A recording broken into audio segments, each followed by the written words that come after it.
Le vrai maître d'ailleurs, il est conscient que après il faut couper aussi le cordon ombilical et laisser l'élève voler de ses propres ailes. Même si dans mon métier d'homme de radio ou de journaliste, tout ce qu'on veut, on dit, on a une phrase sacrée dans notre métier, on dit les faits sont sacrés, les commentaires sont libres. Autrement dit qu'on s'en retient qu'aux faits. Or, je peux avoir une foule de faits que je retiens. Mais j'ai un espace-temps en radio pour mettre un volume de faits. Le volume de faits que j'ai ramené est largement au-delà de l'espace-temps dont je dispose pour mettre mes faits. Donc je vais procéder par choix. Je vais en garder et je vais en laisser. Dès cet instant, je ne suis plus net. Pourquoi le choix de celui-là et pas de celui l'autre? C'est ça en fonction des critères personnels, de mes propres sentiments, de mes propres ressentiments, de ma propre émotion, ma charge émotionnelle. Pourquoi je réagis plus à celui-là et pas à tel autre? Donc dès cet instant, je ne suis plus neutre. Mais par ailleurs, la neutralité serait justement pour que les choix que je vais faire en fonction de mes propres critères, que ce soit tenter d'être le plus proche possible de l'objectivité. Parce que l'objectivité absolue, je pense que ce serait prétentieux de se déclarer comme étant quelqu'un d'objectif de façon absolue. Je pense que ce n'est pas tout à fait vrai. Je préfère nuancer mon objectivité. Tous les choix qu'on fait sont sous-tendus toujours par son propre background culturel, par ses propres envies, donc à partir de là, on n'est jamais neutre. On a toujours, comme on appelle, une prise de position. L'artiste qui peint, les couleurs qu'il va utiliser, ce qu'il va vouloir représenter, c'est ça toujours un parti pris. Je rentre de voyage, ils savent que bon, mon métier m'a permis de voyager, c'était un luxe, un privilège. Là, mes enfants leur disent, waouh, mon père, bon, les enfants, vous savez, ils fument aussi au quartier. Mon père, il est aux États-Unis. Je me dis, putain, mais qu'est-ce que tu viens foutre dans ce quartier populaire? Même des membres de ma famille disent, qu'est-ce que tu fous dans ce quartier? Tu as les moyens de t'offrir une résidence dans les quartiers luxueux. Qu'est-ce que tu fous là? Je dis, mais parce que pour le moment, mes moyens me permettent au moins d'acheter une maison ici et de garder le reste pour l'avenir de nos enfants. Bref, je vais faire pour. Je vais essayer. Et puis un jour, ces gamins me disent, bon, tonton, on voudrait organiser des activités de vacances scolaires, pendant les grandes, donc pendant l'été. Oui, on va donner des cours de rattrapage aux jeunes qui n'ont pas réussi l'année scolaire. Et puis après, on va faire un bal pour fêter la fin de ces cours.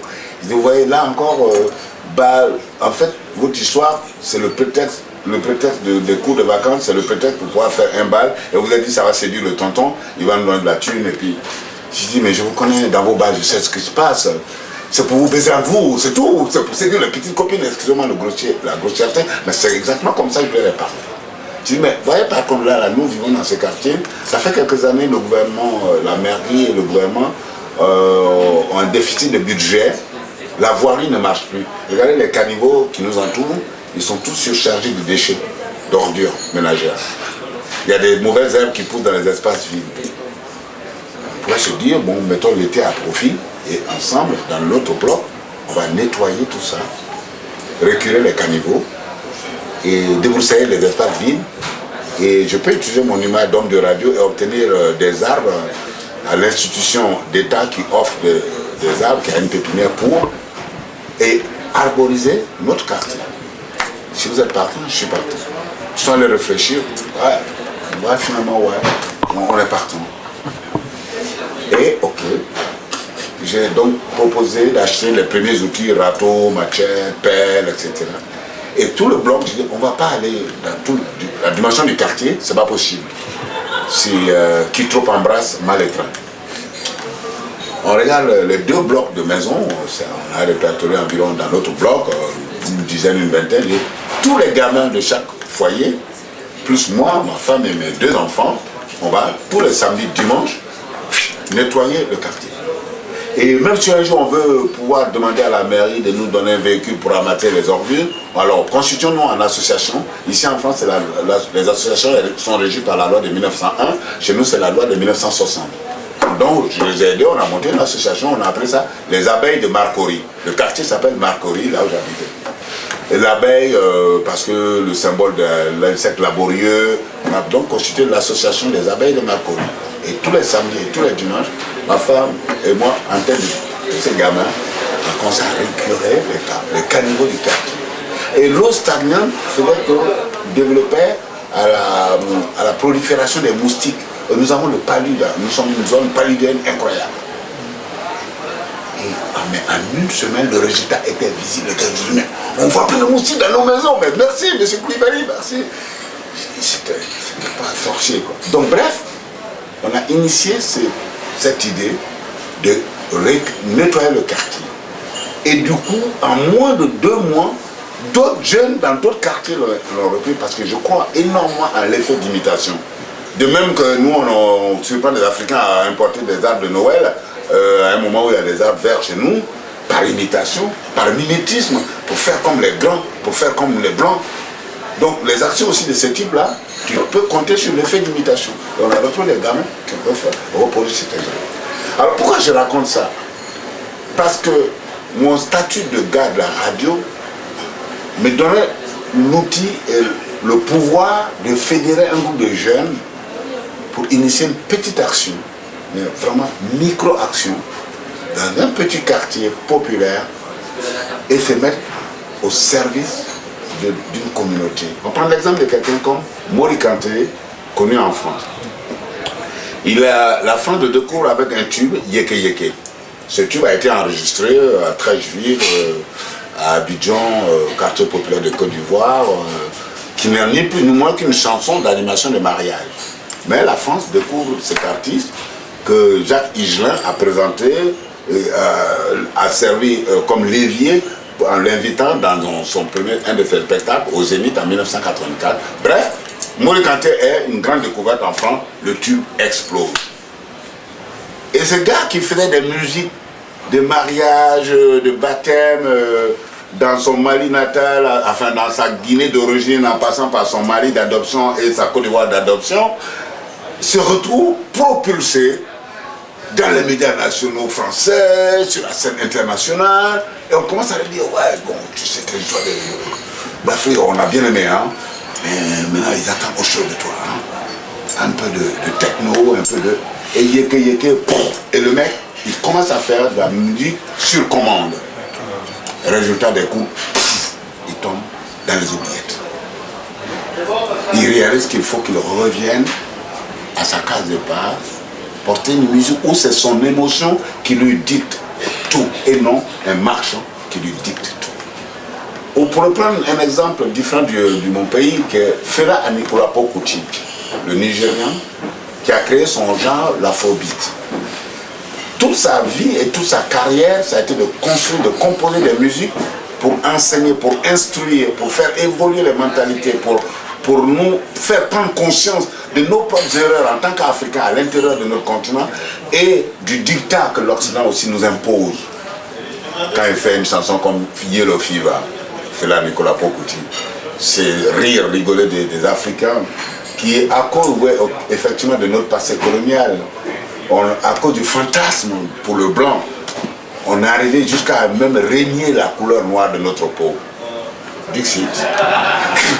on a utilisé des produits pour décaper nos peaux pour devenir clairs comme le blanc. Et Fela, il dit, ils sont tous atteints de la fièvre jaune, ils ont une peau jaunâtre qui pue à cause des produits cosmétiques qui ne puent. Donc là, il te fait prendre confiance que tu as une peau, assume-la, plutôt que de te renier. Si je peux m'adresser à autant de personnes à la fois, et si l'image qu'ils ont de moi, la perception qu'ils ont de moi, de quelqu'un de puissant, de fort, limite, doté de puissance, de force surnaturelle. Donc je peux utiliser cet outil-là pour défendre les choses que j'ai envie de porter, qui me semblent une des vérités auxquelles je crois, et que je voudrais partager avec les auditeurs de mon pays. Avec cet outil, je peux donc agir sur ce que je vais appeler, si je me mets dans la peau du militant qui se la pète un peu, ce que je vais appeler réparer des injustices.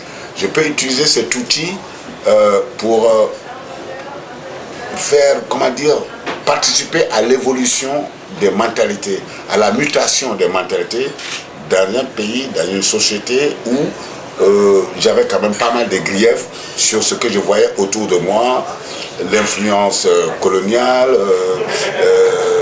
tout ce que nous on a perdu dans cette rencontre avec la colonie et ce que ça nous a apporté de positif, mais ce que nous avons perdu, comment toutes ces interrogations, ces questionnements qui me taraudaient, comment je peux utiliser l'outil radio pour faire participer à ce que je pourrais appeler mon petit bout de caillou que j'apporte à la construction de quelque chose dans un pays que j'aime, avec une population qui est la mienne, que j'aime, que je veux voir évoluer positivement selon mes règles du positif, quoi. Aujourd'hui, la monétarisation de l'économie africaine a perturbé pas mal de secteurs, pas mal de conceptions, pas mal de modes de fonctionnement.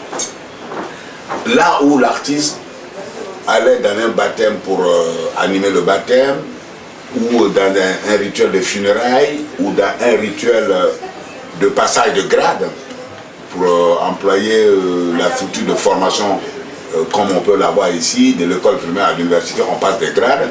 Justement, on dira, on passe des diverses étapes d'initiation.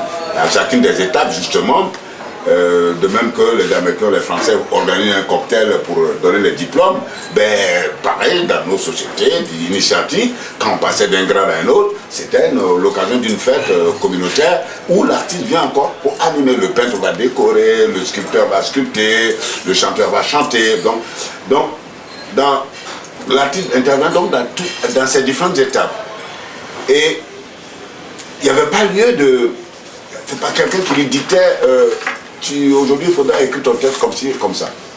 Ou il faudra sculpter comme ci ou comme ça. Il faudra peindre comme ci et comme ça. C'est lui qui devait arriver avec son génie créateur pour participer comme chacun des autres arrivait avec ce qu'ils avaient apporté. L'agriculteur apportait du grain, l'éleveur apportait du bétail, de la volaille. Bref, pour la cause commune. Sauf que nous arrivons dans un contexte sociétal qui a été profondément perturbé par l'apport d'une autre notion culturelle et monétaire. On se retrouve aujourd'hui donc avec des artistes qui vont jouer dans un lieu où on paye pour le regarder. Alors qu'autrefois, on ne payait pas pour le regarder. L'artiste qui est venu jouer, s'il n'a pas de champ, bon, le reste du village lui donne du grain pour se le nourrir. C'était vraiment pour l'alimentaire. Sauf que maintenant, on rentre dans un autre rapport avec l'artiste. Et là, il lui faut de l'argent. Et par ce contexte avec l'Occident, lui aussi, il commence à avoir des envies de signes extérieurs de réussite sociale. À partir de cet instant, cette expression et cette création autonome des sociétés de type traditionnel se retrouvent maintenant à proposer leurs œuvres à des sociétés à économie monétarisée.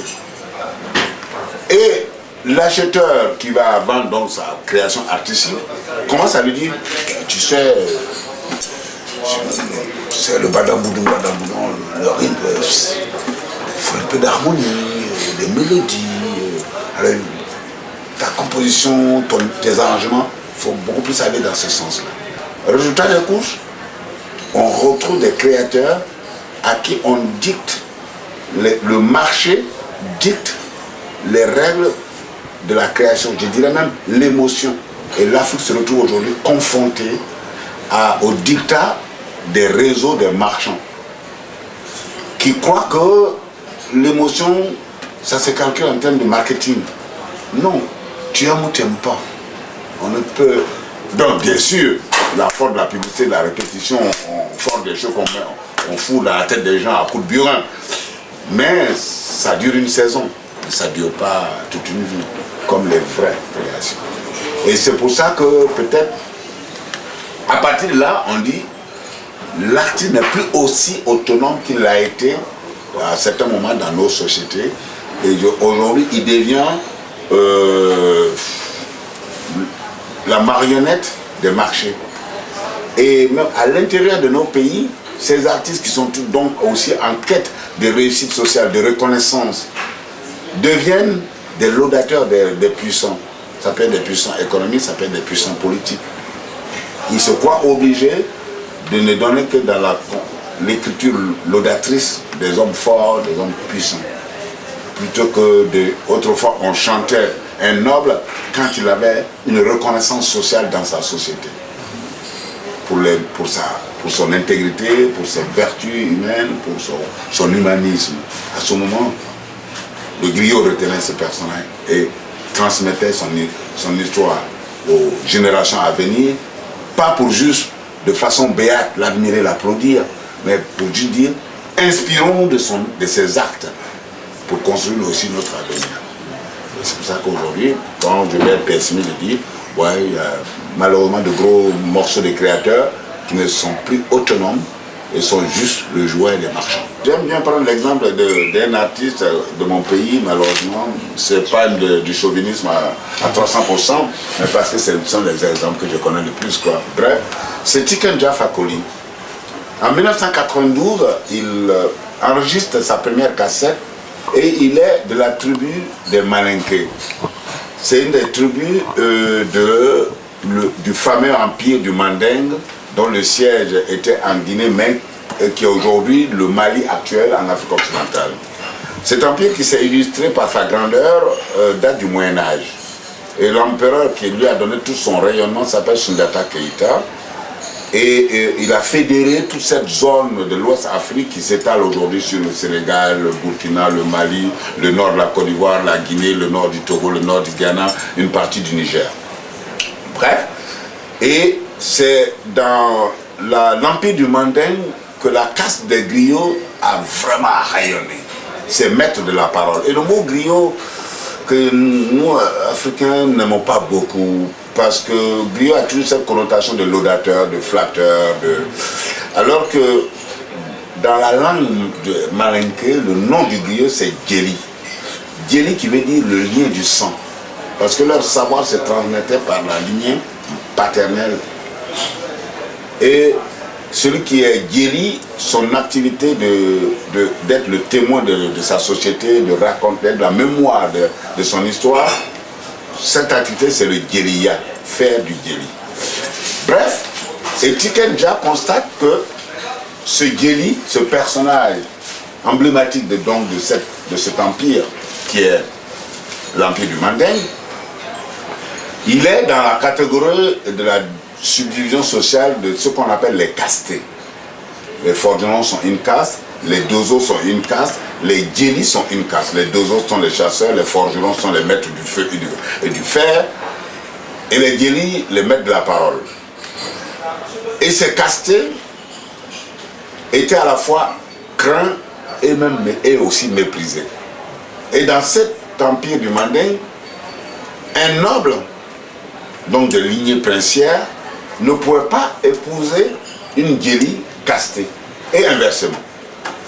Donc Tiken Jah, il est de cette société, en tant qu'artiste, il dit, mais c'est de l'injustice. Comment donc un djeli, donc comme je disais tantôt, qui est l'alpha ou l'oméga de la société, pour demander à une femme en mariage, c'est un djeli qu'il faut.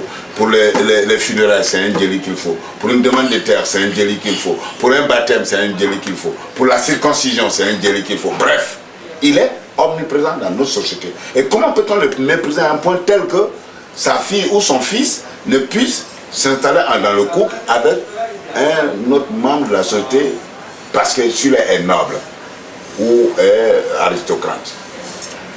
Et donc il prend position et il fait une chanson. Et d'ailleurs il a appelé son groupe Tiken Jah et les Djeli.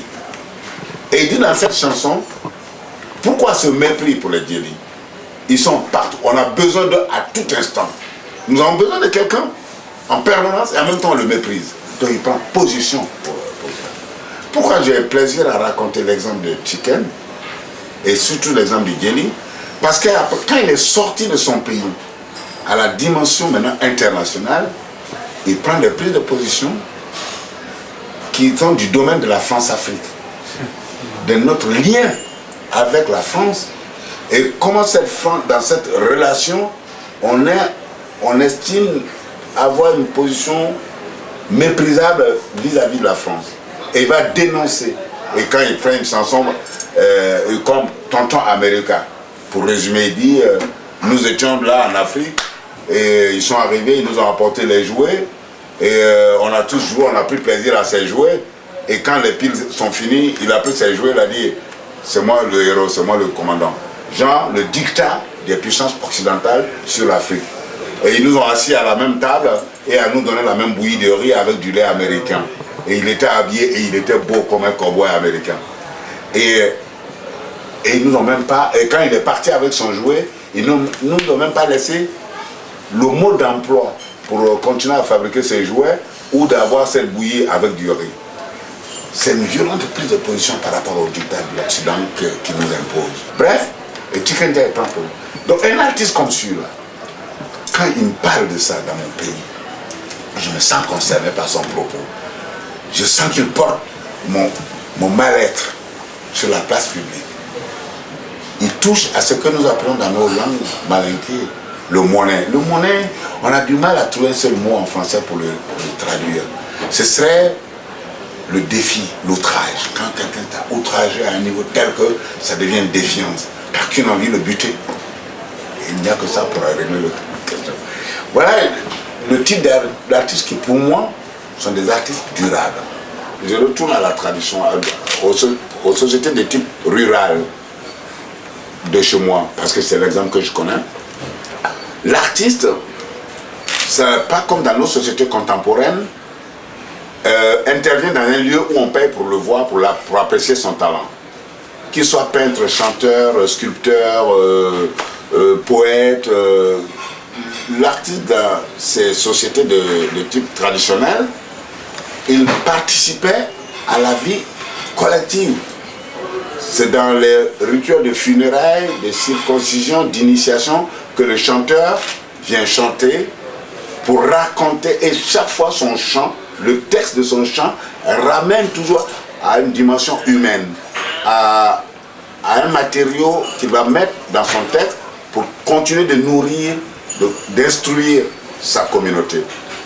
Le sculpteur, pareil, il va ressortir des symboliques, des sculptures qui sont en rapport avec les mythes fondateurs de sa société. Ainsi de suite. Donc, à partir de là, on se dit, l'artiste, il est artiste en participant à la vie collective de sa société. En apportant, lui, son génie créateur permet de nourrir tout ce qui sont les choses qui relèvent de l'esprit. Le conteur te nourrit, t'enseigne. La sculpture et l'art étaient donc une partie intégrante et de façon, on va dire, utilitaire. Nous, moi j'ai vu dans mon village les tables basses, les tabourets, tout ça était sculpté avec des symboles qui te racontent l'histoire de la famille, l'histoire de la tribu, etc. Les bas-reliefs sur les cases initiatiques ou les cases où on entreposait tous les instruments sacrés, tout ça. Donc voilà, je peux décliner toute la journée comment l'art devient non seulement utilitaire, et participe de l'enrichissement, de l'enseignement et de la transmission. Et c'est en cela que le griot conteur, appartenant à une caste particulière, lui a la charge d'être la mémoire de la société. Et cette mémoire-là permet de nous appuyer sur le passé pour vivre le présent et envisager le futur. Et ce griot-là, ce n'est plus quelqu'un qui va s'installer dans une salle, et on le regarde, il raconte. Et puis après on paye et puis on s'arrête. Non, il est, à l'occasion des mariages, il est, comme dit Tiken Jah Fakoly, l'alpha et l'oméga de cette société. Il est omniprésent, il est l'intercesseur dans la société, c'est le médiateur de tout, de toute transaction. Tu veux un morceau de terre à cultiver, tu vas aller voir le griot parce que lui possède l'art de la parole, parce que lui est le poète, parce que lui connaît, sait à cultiver l'usage des mots justes pour demander et recevoir. C'est donc lui qui va aller demander la terre à celui qui en a pour te donner ta parcelle de terre à cultiver. Et quand tu veux une femme aussi. Exactement, mais justement c'est là où je voulais en venir. Tu veux épouser Imen, tu vas voir le griot qui va aller dans la famille d'Imer et va raconter l'histoire de ta famille. Trouver des liens aussi possibles entre ta famille et la chaîne pouvoir pour dire, vous voyez, ces deux sont vraiment faits l'un pour l'autre. Et qui va apporter les présents, c'est qu'aujourd'hui, le regard superficiel de l'Occident va appeler, bah oui, mais ils vendent les femmes. Les présents, c'est juste un échange. Parce que les présents que tu vas envoyer dans la famille d'Imer, plus tard, la famille d'Imer renverra aussi des présents dans ta famille. Et tout ça, malheureusement, quand l'économie monétaire est arrivée chez nous par le contact avec l'Occident, tout ça s'est transformé en argent et aussi a perverti les symboles. Et voilà pourquoi pour moi, l'art est seulement participe de la vie quotidienne, de l'enseignement quotidien, de l'enrichissement, de l'histoire, de l'avenir, du présent. Pour moi, je pense que l'artiste durable, c'est d'abord celui qui crée à partir de ses émotions, de ce qui le convainc, ce qu'il croit être une vérité qui mérite d'être portée, qui mérite d'être défendue. C'est bon, d'abord celui-là, il y a des chances qu'il dure parce que lui ne table pas sur le succès immédiat. Même si de son vivant il n'est pas reconnu, un jour son œuvre sera reconnue. Ensuite, ce même artiste donc, qui pense qu'il y a des sujets à défendre, c'est l'artiste qui est capable de regarder sa société et de relever ce qui est beau et ce qui n'est pas beau. Ce qui est beau, le dire avec le maximum d'objectivité, et ce qui n'est pas beau, avoir le courage de le dénoncer. La lecture de leurs œuvres, de leur prise de position, pour quelqu'un comme Lumumba, face à l'ancienne puissance coloniale. Pour résumer, parce que je suis incapable de reprendre ses discours, j'ai juste retenu de son œuvre un homme politique qui dit « l'Afrique doit être pensée par elle et pour elle-même » et non plus recevoir l'injonction d'une ancienne puissance coloniale. Parce que, nom de Dieu, est-ce que moi, je ne te laisserai pas venir dans mon couple et me dire comment je dois faire l'amour avec ma femme, comment on doit s'habiller, comment on doit être beau. C'est exactement ce qui se passe avec le continent. Quelqu'un nous dicte nos plans quinquennaux de développement, nos choix. Et j'ai retenu ça du discours de Lumumba. Et c'est pour ça qu'il a payé le prix fort. L'Afrique doit se rêver, penser pour elle et par elle et pour elle-même. Quand on est le premier ministre d'un pays dont le sous-sol regorge de 90% du coltan dont les puissances occidentales ont besoin pour les ordinateurs, pour les portables, pour les machines, dont le sous-sol recèle 50% des réserves mondiales de diamants, d'or, de bauxite, dont on a besoin pour tout ce dont l'Occident a besoin. Tu ne laisses pas un individu comme ça émerger. Parce que s'il émerge, il met à genoux toutes ses puissances, Amérique, France, Belgique et tout le reste. Et c'est pour ça que même la CIA a contribué à son assassinat. Quand parfois nous dans des causeries de chaumières ici, on entend des Français, des Européens qui disent « Mais attends, mais vous Africains, prenez votre destin en main, putain, bordel quoi !» Tu dis « Mais on veut le prendre en main, sauf que nous n'avons pas le bâton qui crache le feu. Nous ne sommes pas les inventeurs du fusil. Que ceux contre lesquels nous sommes opposés, ils ont le bâton qui crache le feu. Et ils viennent pour nous écraser. C'est comme ça qu'ils ont pris nos terres, ils ont volé nos terres. Mais dit comme ça, je vois d'ici tous les malpensants qui vont dire c'est encore qui se revanchard, qui veut nous assassiner encore son éternel discours de la colonie, comme si on était responsable de tous les maux. Mais malheureusement, quel que soit le secteur qu'on prend, c'est encore ça aujourd'hui. Donc, quelqu'un comme Lumumba, il en était conscient. Si on veut être un État autonome, véritablement indépendant, et puis après on discute d'égal à égal avec les autres. La Belgique qui l'a colonisé, la Belgique. Le Zaïre était quand même 80 fois la taille de la Belgique. Et c'était le jardin personnel du roi Baudouin. Mais Est-ce qu'il y a un mot pour traduire ce ridicule? Et les jours, ils prennent l'indépendance, ils veulent continuer de... Voilà, l'indépendance factice qu'on nous a donné, voilà, nous on est indépendants. Hein. Mais la plupart des pays, tous les pays francophones qui ont la monnaie du CFA, cette monnaie, l'or qui garantit cet argent est toujours à la Banque de France. Parlez-moi d'indépendance. Pendant des décennies, les 7 premiers conseillers, par exemple, de tous les ministères de la Côte d'Ivoire étaient des Français.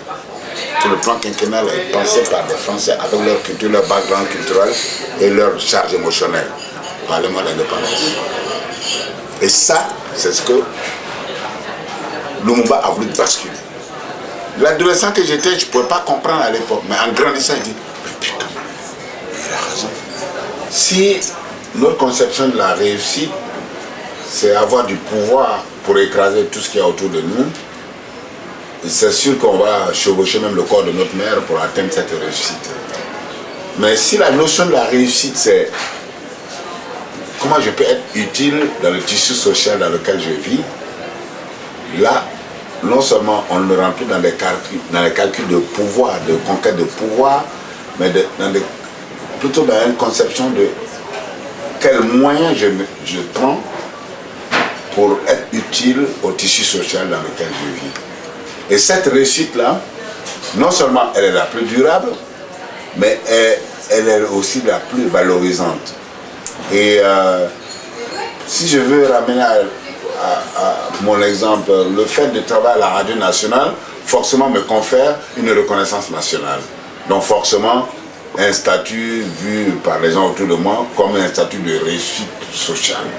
On m'entend à la radio, on me voit dans les cocktails, dans les mondanités, en photo avec des ministres, des artistes, toutes choses que le citoyen ordinaire souhaiterait avoir aussi. Mais quel usage j'en fais? Est-ce que j'en fais, je l'utilise comme un outil pour conquérir un poste de député, un poste de maire, de ministre ou de directeur de je ne sais pas quoi? En tout cas, donc, moi personnellement, c'est pas ce qui m'a intéressé. Mais je me dis, je peux en faire un usage en partant juste sur une micro-action autour de moi. Et c'est parfois gênant de parler de soi-même, mais c'est vous qui m'avez obligé. Hein. Je suis obligé d'illustrer par des exemples. Et du fait d'avoir eu cette reconnaissance à la radio, surtout que dans mon quartier où je vivais dans un quartier populaire. Les jeunes souvent venaient me solliciter, ah tonton, on voudrait que tu sois le parrain de notre soirée, machin, de notre compétition de football qu'on organise. Et chaque fois, je leur disais, et ça sert à quoi? Mais par contre, le jour où on me dit, tonton, on voudrait que tu sois notre parrain pour initier une petite action sociale dans notre quartier, là, je serai le premier.